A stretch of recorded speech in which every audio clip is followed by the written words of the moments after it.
So you weren't on the show nearly as long. Unfortunately, you didn't get a spin-off series like you probably should have. Yeah. Oh, the Psycho, yeah, I keep hearing that a lot of people want the Psycho Ranger spin-off series. That would be awesome. I would want it. Not yet. We'll see what happens.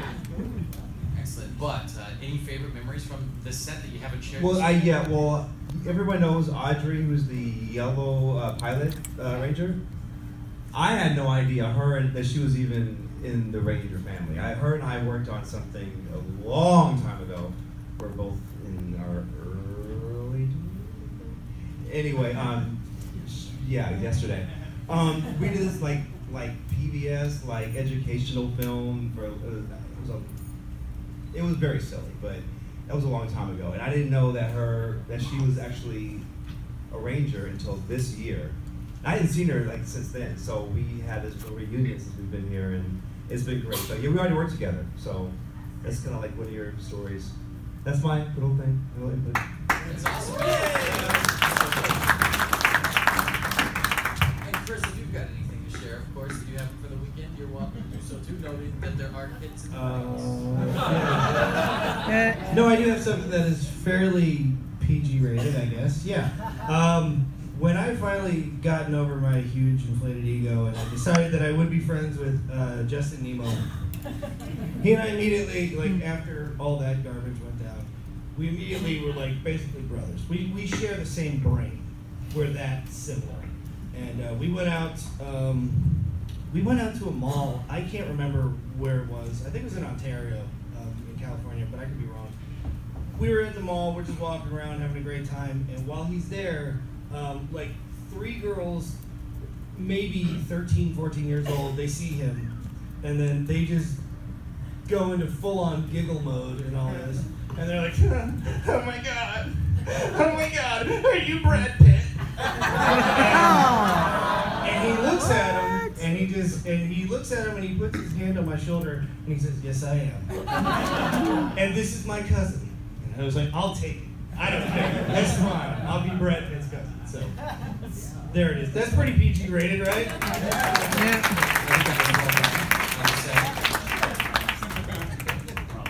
Now, Michael, it was a long time since you've been on the show, right? I mean, child actor, you're growing up. You probably got good memories, though, right? Yeah, I think when it really,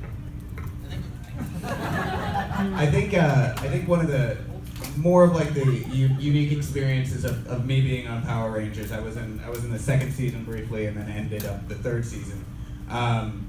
I was literally the age that they were targeting in that demographic, and obviously stoked out of my mind just being a super fan of Power Rangers and in Power Rangers. So like every moment that we were in the command center and we were on set, you have the awe of a 12-year-old who's just like wanting to touch everything, and a whole bunch of crew telling us not to.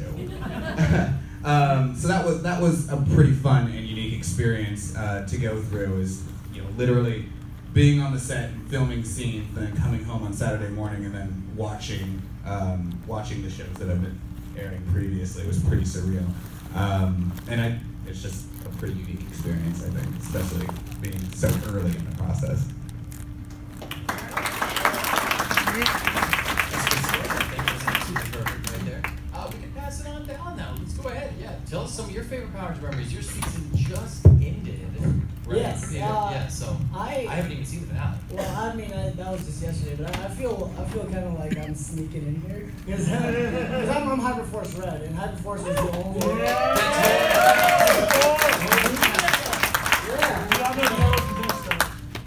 No. All the seasons are great, man. But that's the thing about Hyperforce that's like so unique is like these guys are all telling me about like their casting experience and like their set experience as Red. I never had that. I was like, I think I'm the only Red here where nobody got listened. Nobody listened to me because I had to like improv it. So it's an amazing experience. But I'm just happy to be here, to be honest.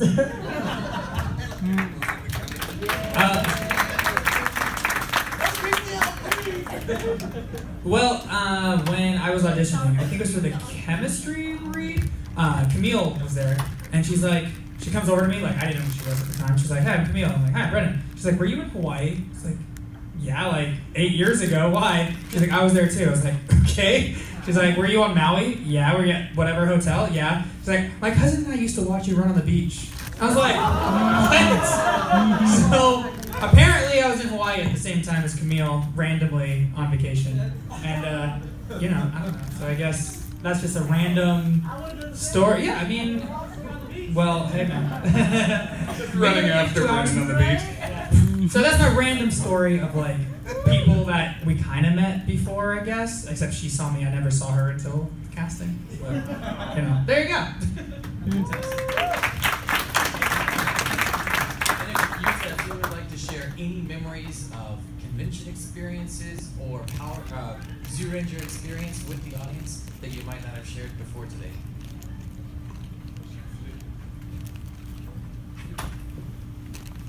メニメニ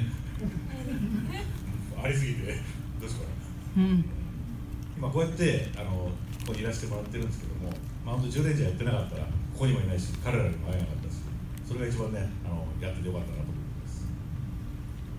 Yeah. Thanks to Joe Ranger, I'm here and meet all of you. So I was so happy that I've done Joe Ranger.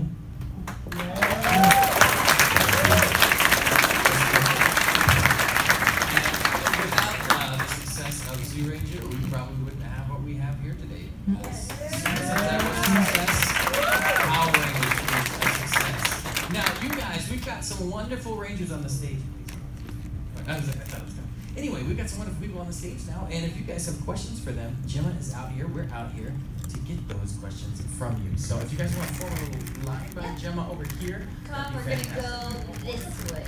We'll do that. And please do keep in mind, some of our panelists may have to leave throughout, so if they do, please, if you feel like applauding when they do, that's fine. They're wonderful people, they deserve it, but just so you know that may have to happen. Yeah. All right, let's get started. First question. My question is for Yuta.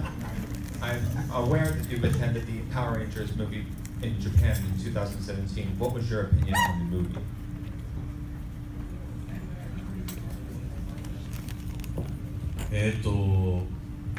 やるのを聞いて、でずっとねテレビのシリーズは知ってたんですけど、映画でまさかねハリウッドで120億ドルでしたっけ、ね、それかけてどんな作品ができるのかなと思って映像がね、で試写会で3回ぐらい見たんですよ。試写会行って、あとはレッドカーペット、ジャパンプレミアアイズウォッチ、おハリウッドスケープジャパンマネーバックブレイク、それが、ね、数十年間かけていろいろ工夫してきたのが、ああいう形でずっとつながっていったのがすごいなと思うし、ジョレンジャーは27年、6年、7年前なんですけど、このシリーズは戦隊シリーズ、スーパー戦隊は43とか4ぐらいシリーズが続いてて、ずっと止まらないで続けてこれたことがすごいと思うし、でジョレンジャーがモチーフで最初パワーレンジャーがあったんで、レッドカーペットに呼ばれて、僕今現役に引退して一般人なんですけど、一般人が初めてレッドカーペットを歩く、そういう経験ができて素晴らしい。で結構いろいろ映画の中にもモチーフがいろいろジョレンジャーが入ってたんで、それがすごい見てて分かったんで嬉しかったです。5人が超えるっていうテーマがあったんで、やっぱね違う生い立ちや何かを持ってた人間がストーリーの中で仲間になっていくっていう過程が映画で見れたんで、それをねスーパー戦隊に全部通じるテーマで、それが引き継がれて嬉しかったです。Yes. You understand? Yeah. When he first heard about the, America is making the film with a huge budget, Hollywood budget, he was very excited to go see it, and so he watched it 3 times at the screening. I haven't paid the money, but it was about 3 times. And then he was on the red carpet and saw it in a big theater and different premiere, and yeah, he was very impressed, and he was, he's retired, so now he's just ordinary people, he said, and then but again getting on the red carpet was such a great thing, and he saw many different things, elements in that Hollywood film that it was in his Jew Ranger. So he was happy to see that, and he was proud to be in the Jew Ranger because that was, it started Power Ranger. It was a base for the Jew Ranger, and story is great. And then there was 5 different characters who was different background meet and then work together, teamed up. It's a beautiful story. Yeah. And then that's the similarity with the, the same theme with the old Super Sentai series. So he really loved the Hollywood movie version of the Power Ranger. But he really wanted to watch the TV series too. Because everybody's so great.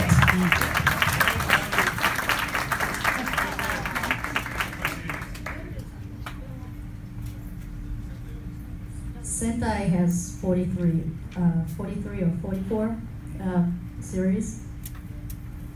It's very long, so he's very proud to be in the Jew Ranger. And he's very happy about the success of the Power Ranger here too.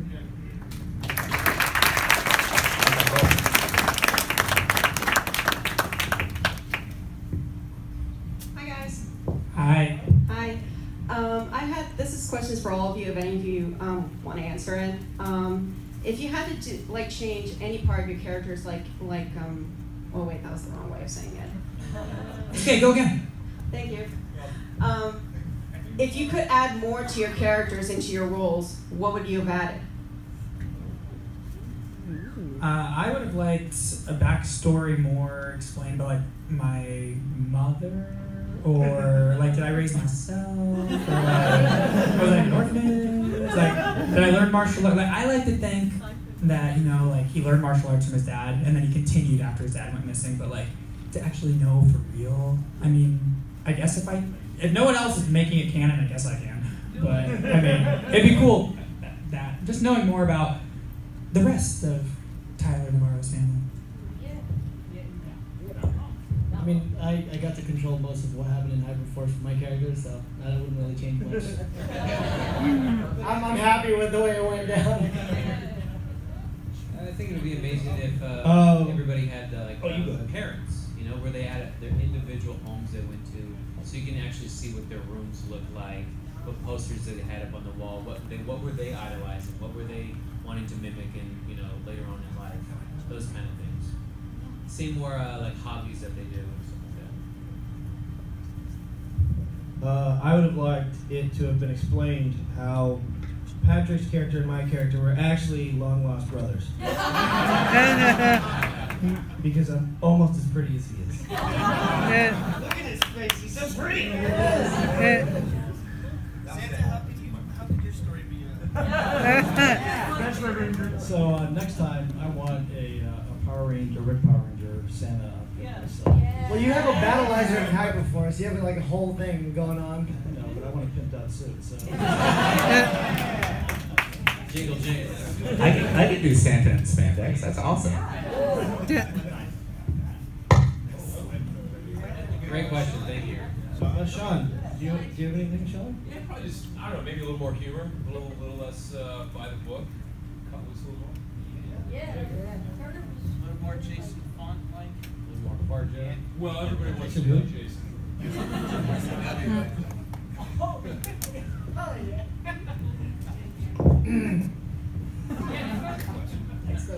Hey guys, so as being the leader, head figure for each of your teams, even the Cycle Rangers, how did it feel to have, or what was it like to have a group of people that look to you for all the answers and guidance and to bring them victory?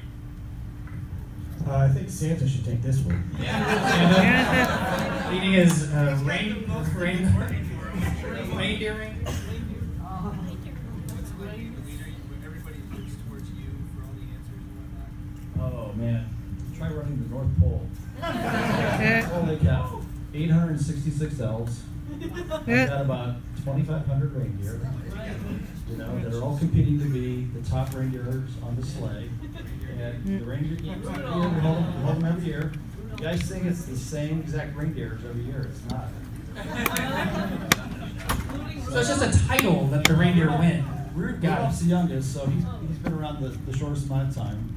But, you know, Rudolph, you gotta make sure that he stays out of the fairy dust, because that's what makes his nose red. Oh. I guess that's not a good way of saying that.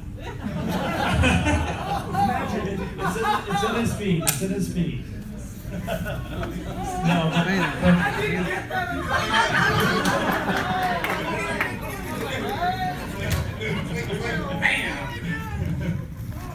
One of the things that was fun about being one of the younger Rangers when everybody shrunk down was that the complete sort of leadership process was usurped because we had no idea what was going on.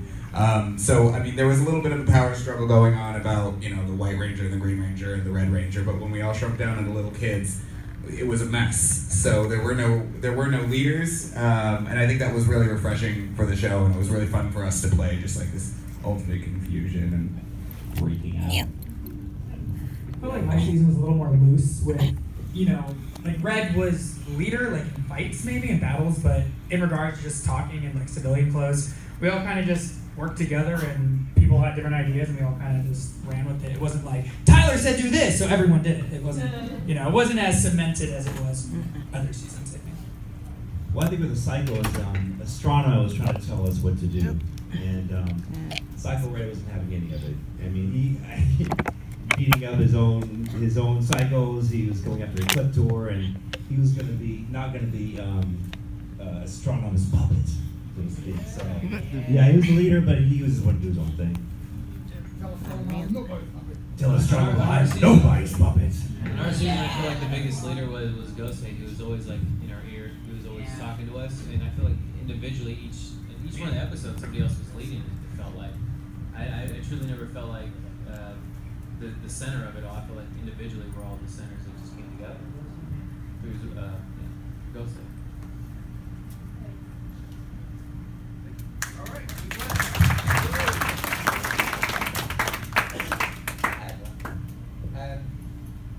Obviously, through the years in Power Rangers and Super Sentai, the casts have had such a huge impact on the fans, and then as lots of us started growing up, got into Super Sentai as well, and enjoyed all the characters in them as well.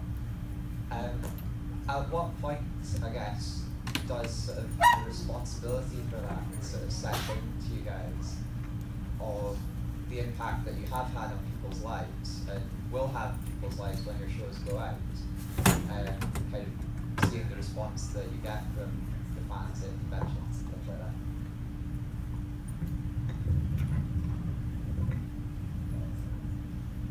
I think I'm gonna jump in on this if you don't mind. I think what I do for a living now as like a martial arts instructor, I own martial arts schools and I teach hundreds of kids martial arts. I think I have a kind of driver's seat view on the legacy that you guys bring into kids all the time, and it's so much fun to watch kids come in from your seasons and your seasons and your seasons all the time, talking to me about my seasons.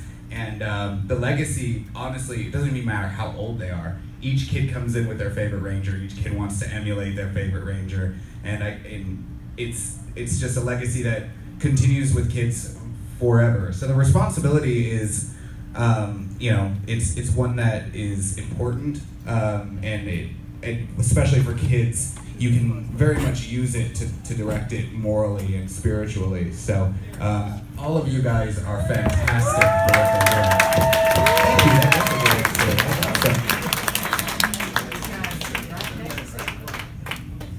Awesome. Austin St. John, everybody!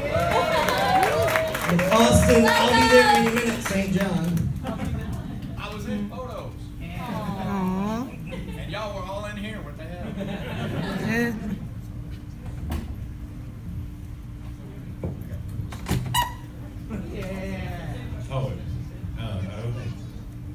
いつもね、ちっちゃい頃から絶対男の子でも女の子見るかもしれないけど、ちっちゃい頃に通る道なんで、そこで初めて戦うこととか勇気とか仲間の大事さとかっていうのが分かってでそれがちっちゃい子見た子が大きく育ってからもずっとやっぱりそれをまたリスペクトしてくれるのが一番嬉しいです。彼女みたいにね僕の衣装着てるんだよ、ね、そういうのが嬉しいですね。だから本当にいいちっちゃい頃に見るには最適な番組なんじゃないかなと思います。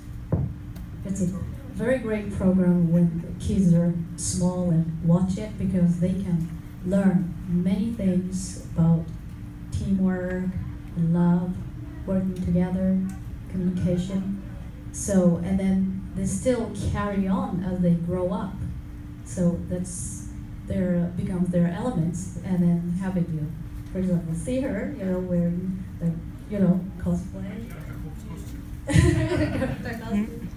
You're so happy to give influence to the children, and as they grow up, they still love it, and they who they are. It's creates so. Yes. Thank you.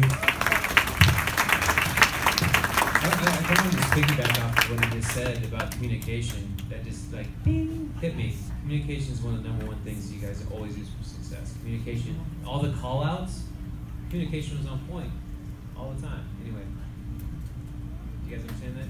Yeah. Get it? Communication is super,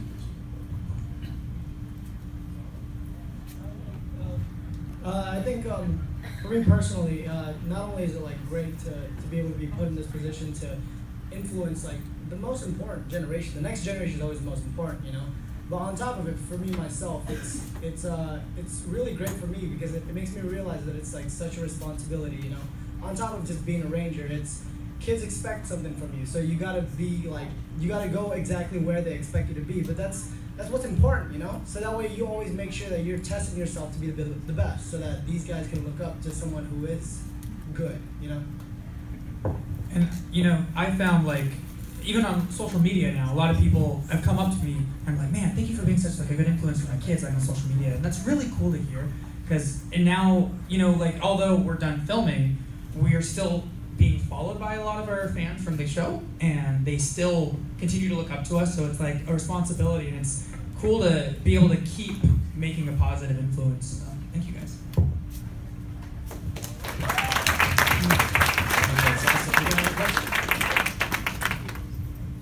Hey, how's it going? First off, I want to say you guys all rock. Thank you. And first I have a quick question for Sean. You mentioned living in Florida. Are you from any part of Florida? I'm sorry, I mentioned. You mentioned you were living in Florida when you met Christopher. Are you from Florida, or was that? Not originally. I grew up in Florida. By and large, I grew up on the Gulf Coast. Went to school here in Orlando, and Oh, cool. Orlando, old stomping ground. But yeah, and then we met in Jacksonville. Cool, great. No, it's not so much a question so much as a request for Patrick. It's a weird one, but what the heck? Can I hear you say "Get off my lawn" in your Psycho Red voice? Get off my lawn? Yes. Get off. Anybody in particular? Oh, you're the one who has the swamp, right? Yeah. You okay. The swamp?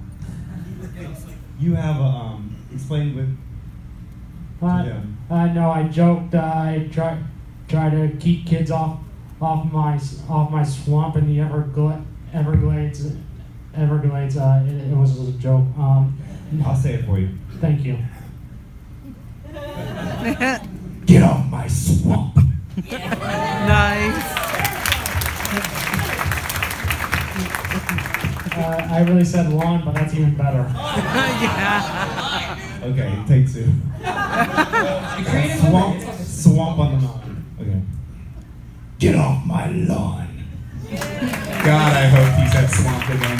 That would have been awesome. Both were awesome. Thank you so much. That was a great honor. Thank you. And keep on rocking, guys. My question is for Peter. Yeah. What if Ninja Shield crossover with Ninjers?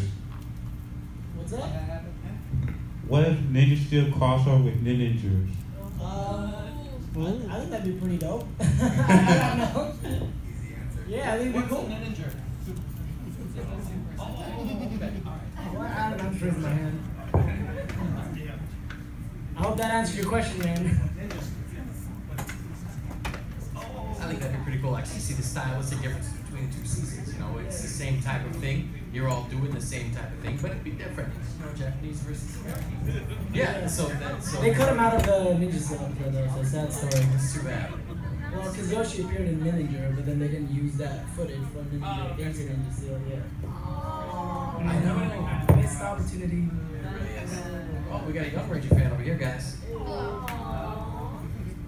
So, where do you see your characters after their seasons? Yeah, Brennan. Brennan, should we do this? Yeah, go for it. Is it the Brennan and Chris show now again? I guess, go for it. You start us off. Okay.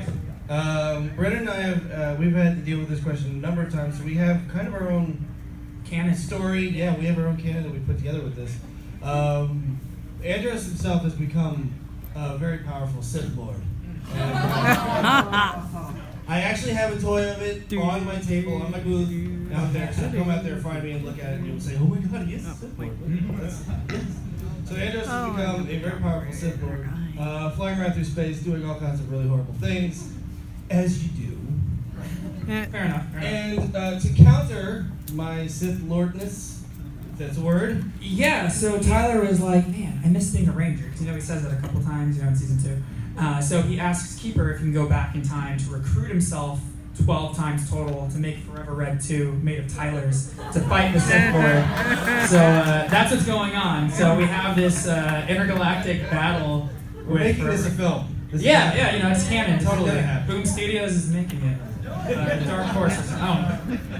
So, my character, I'm sorry, mine's pretty easy, so I'll just jump right in there. My character grows up into Steve Cardenas, and then just the rest of the Power Rangers happens, so it's pretty simple. Yeah, easy. So after my season, I vacation in Florida. Winter, it's spring?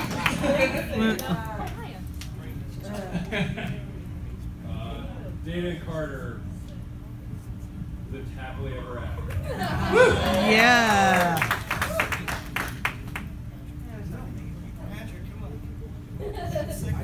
It's still so.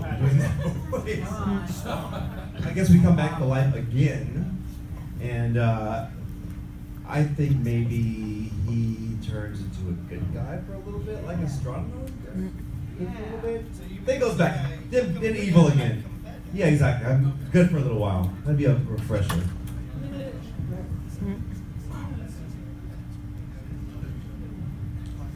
I think I end up melding the Gold Ranger and the Red Ranger so I can come back and destroy Shattered Grid.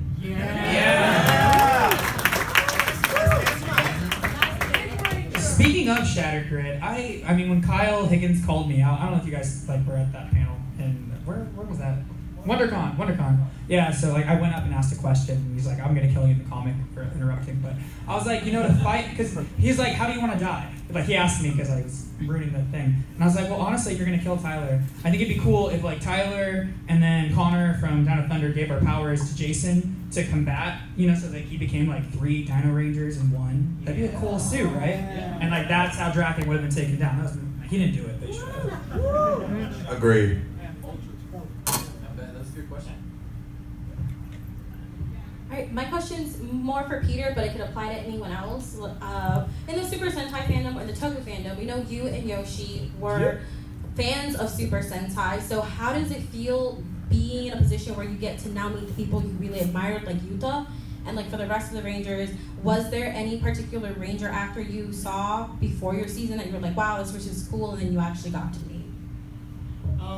For me, personally, I've always been a fan of Power Rangers too. So meeting all these guys, I've fanboyed over so many people here, and I'm sure I freaked out a lot of people. But on top of that, what's crazy is meeting the Super Sentai people. I don't really get an opportunity to, because most of them are in Japan.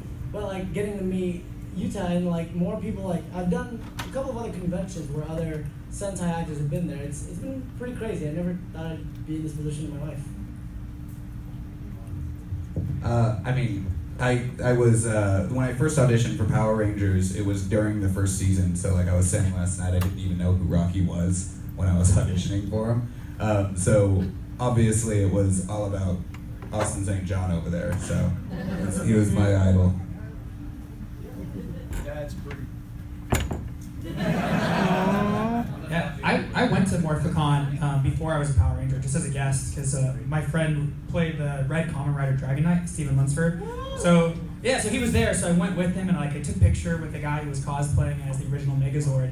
I was like, this is so cool, and then I ended up posting that picture after I became a Power Ranger. And he's like, hey, that was me. And it's like so cool that I was fanboying over someone cosplaying, because that was my first experience like to cosplay, and then now like becoming a Ranger and then people dress up and like want to take pictures. It's just so crazy. Thank you guys. Oh, and I have to do a photo op, so I have to go. But thank you guys so much. We love you.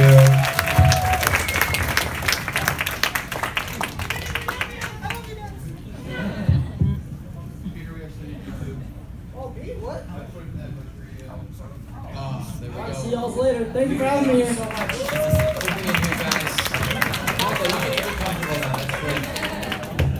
Excellent. We still got some questions over those of you who get to stick around. That's awesome.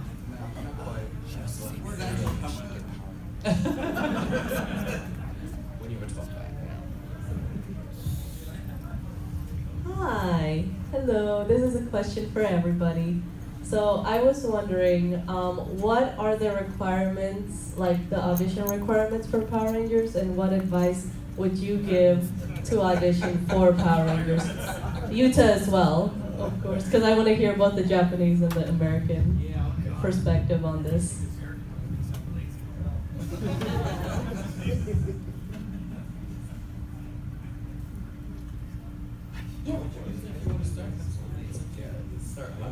Audition?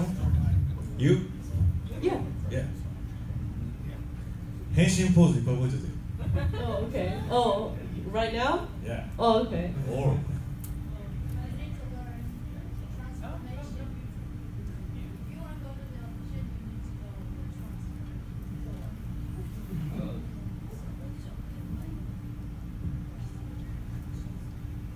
もともとね、アクションやってたんで大丈夫だったんだけど、まあ、その番組好きだったら大丈夫だよ。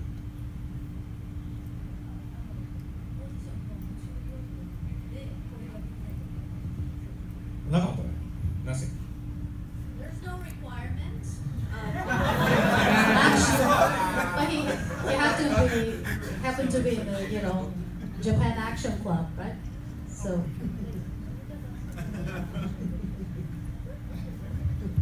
Yeah, and he was the only one who wasn't, action actor who has the experience training of the action and stage combat and acrobat. Oh, skill? No. Destiny. Okay? Okay? Oh, destiny.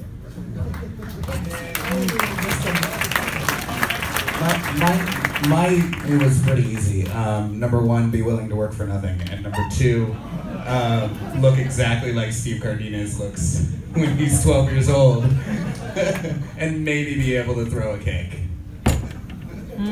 Priorities, right? So my audition, I had to be able to read the newspaper and know that they invited everyone in Los Angeles. It was called a cattle call.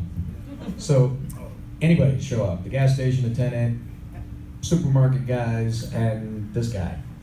And so that was requirement number one. Second requirement was bring your own lube.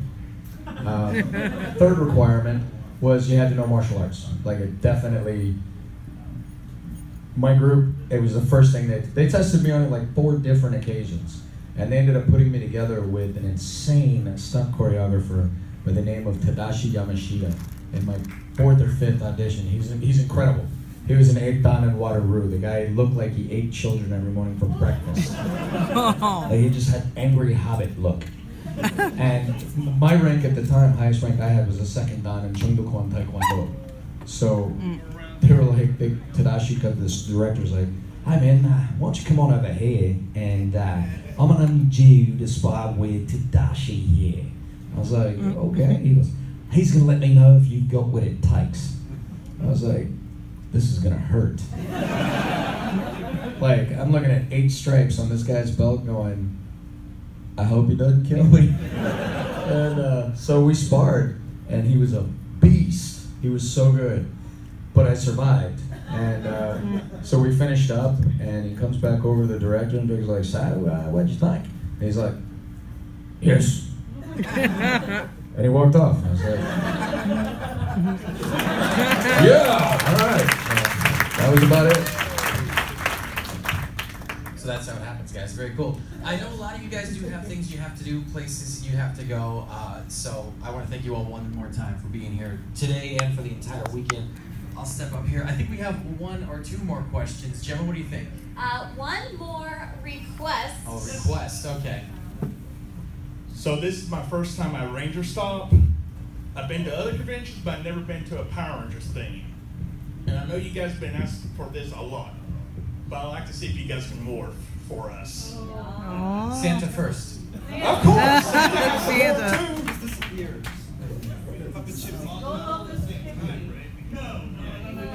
Whoever We're all wants to. kinda Whoever wants to.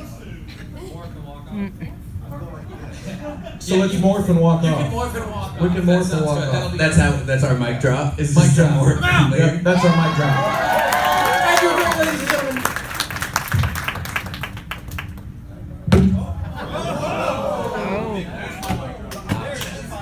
It's morphin' time!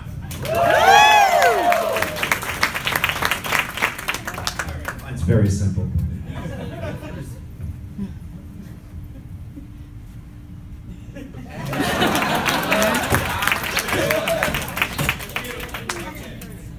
Let's rock it! I left my drink.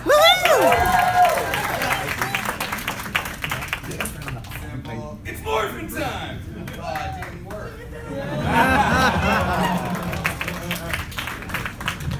That'll buckle! Ladies and